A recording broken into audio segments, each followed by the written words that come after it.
Thank you so much, ladies and gentlemen, for joining us this morning. The discussion had actually started earlier than it should, but that's of course what we are all about here at Smart 24 TV.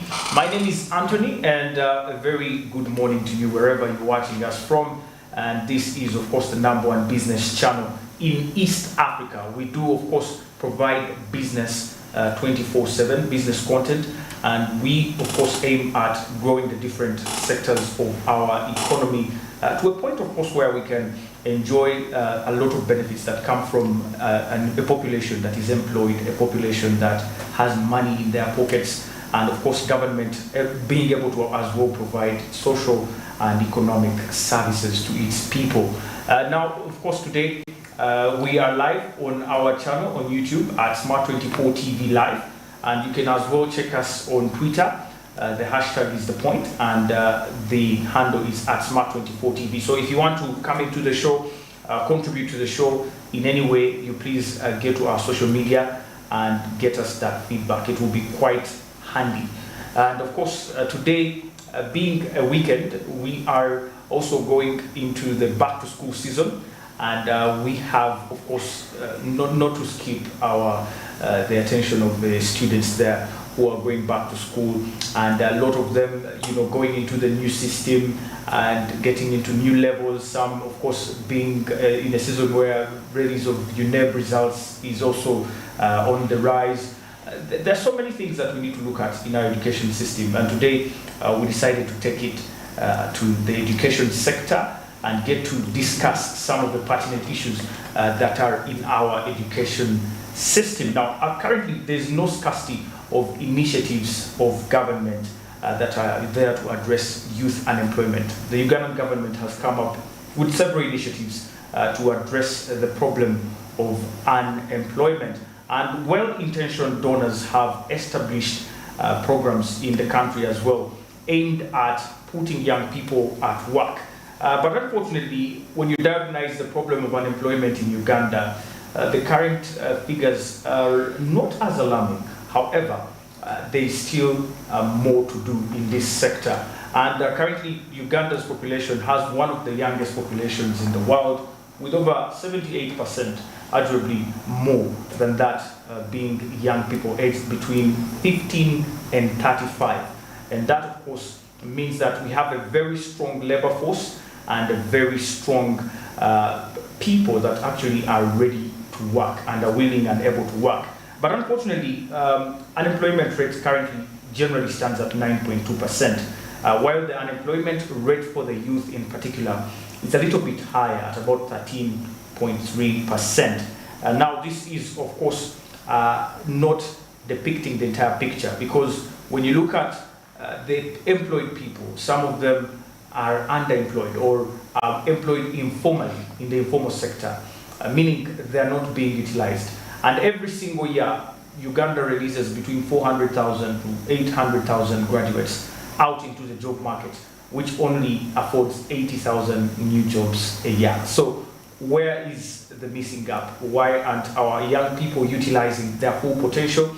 And today, of course, we discuss that and more concerning the education sector. This is the point. And I am joined by two gentlemen on this show, and a very special gentleman to me, and of course to the discussion here. And this is Mr. Mulindwa Patrick. He is a journalist and a Chief Executive Officer of Youth Entrepreneurship, Sparks. And there's a lot about him that he will tell us later on, but you'll find him very, very interesting. Also, I'm joined by Dr. Nsamba Hussein. Yes, I didn't do a mistake there. It's a PhD holder, a gentleman and a professor from Makerere University, where of course he lectures in the Department of Chemistry. You're most welcome, gentlemen. Thank you. I'll start with you, Mr. Mulindwa. Yes. Tell us about yourself and what has been happening. I know we last met last year in 2022. Tell us what's up. What's happening in your 2023 currently? Happy New Year. Thank you. It's a pleasure. And Happy New Year to the team here, Mr. Khan, well done, and the whole management and the employees of Smart 24. Thank you so much. I think for me, you're doing such a wonderful job. providing direction of the most important. There's nobody in the whole of this country and the world that does not think about money, because money is such a very wonderful thing, very important. It's an essential in all our life. So thank you so much for picking out that part that allows us to know how to actually make money, and then to facilitate other parts of our life. Youth Entrepreneurship Spark is a social enterprise, and we are basically, our conviction is that every young person has got what it takes to become. And what education has done to many is to render them either disabled because of the poor grades. Like if you get bad grades, the education system renders you disabled. But one thing we know, that God created everybody with a lot of energy, with everything they need to become, to succeed and to live in this life honorably, and also make a positive impact to their communities and families. So in the past years, our focus has been on finding some answers around education. And that's why for me, this conversation is very, very important.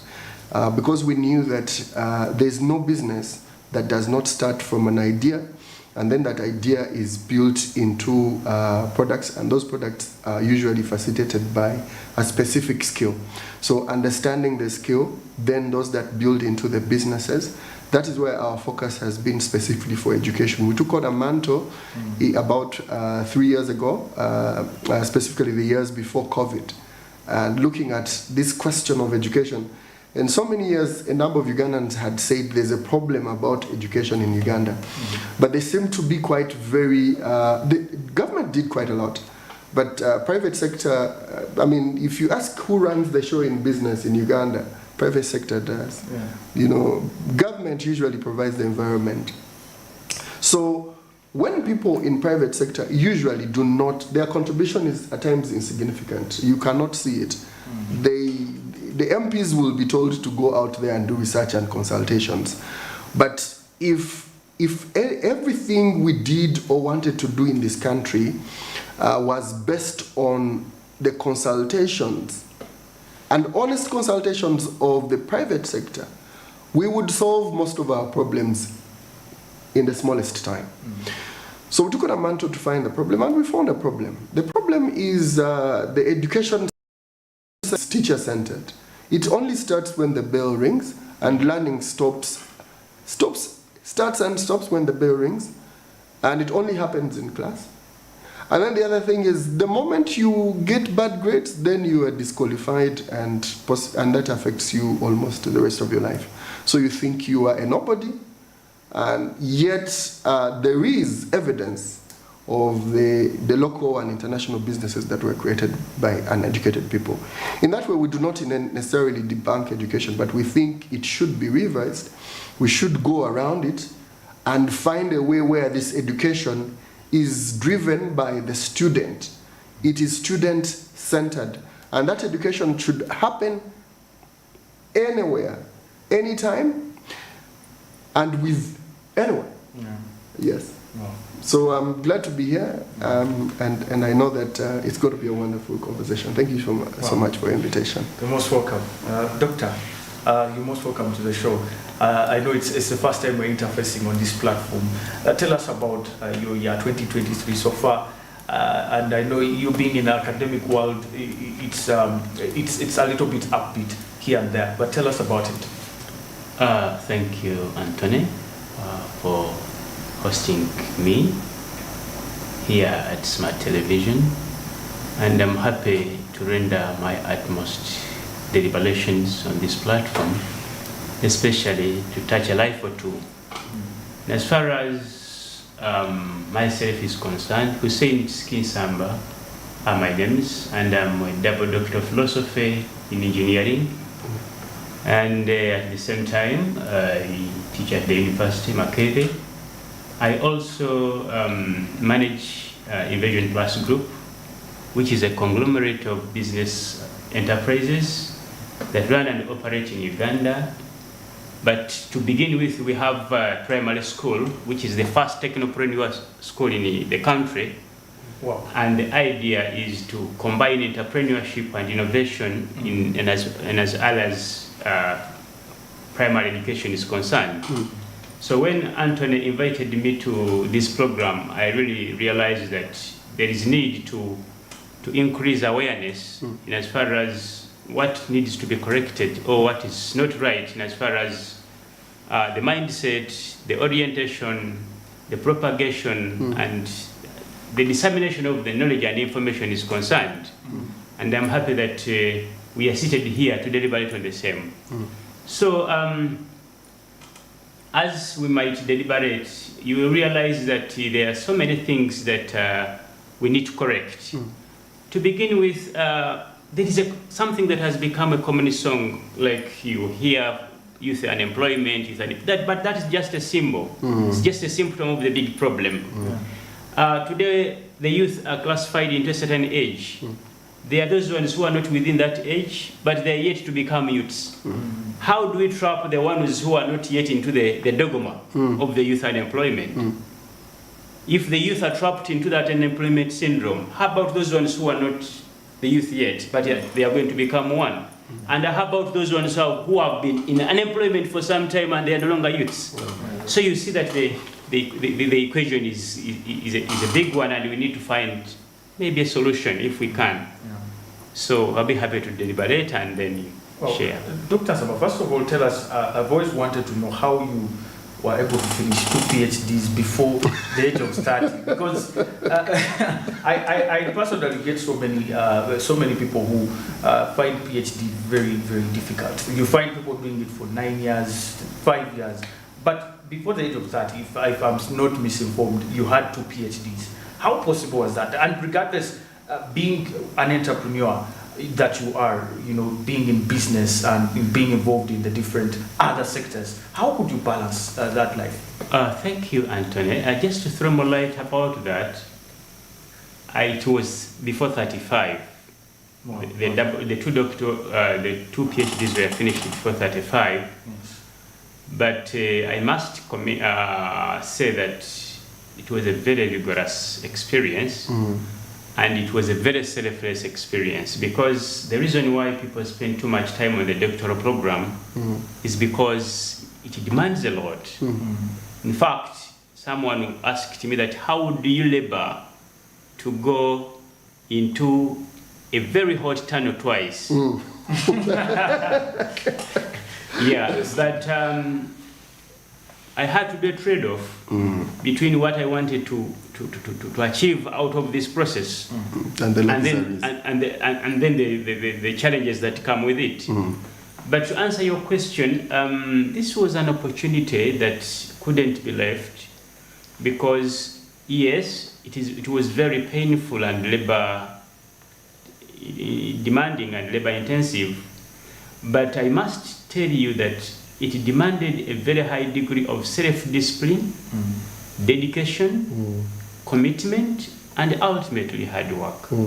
So when I had to ensure that I combine all those, I merge all those, because just for your information, like everyone else knows, when we are studying into the doctoral program or the postgraduate education, there are so many factors that must be combined alongside the intelligence part of the program, and that is in particular the self-discipline.